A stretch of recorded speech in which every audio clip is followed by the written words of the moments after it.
Eh bang, Okay, macam mana? jersey nice ah. Ya, oh okay. Okay, nama? Ha. Memang fans Liverpool lah.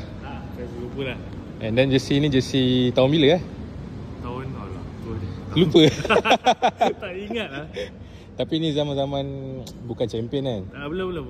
Saya boleh, bukan ini. I see. Champion ni jersey lain. Rasa yang after yang champion tu kot. Tapi ni macam play issue. Ni play US. Beli dekat mana? Ni beli dekat, actually beli dekat Alisan. Oh.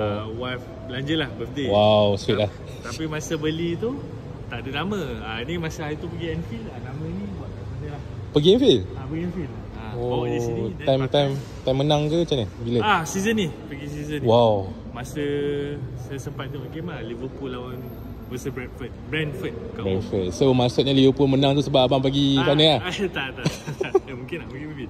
Tapi season ni memang saya pegang yang 19. Yang Never Wallen tu kan. So masa buat stadium tour, sebab tu kan. Okay bang, satu soalan lah. Mo Salah boleh menang Ballon d'Or tak? So hopefully dia boleh menang lah. Cuma tu Champions League tak menang. Tapi dia punya stat apa season konsisten. Dia bagi dia chance lah menang. Okay, thank you bang. Doakan saya boleh sampai Anfield. InsyaAllah boleh. Alright.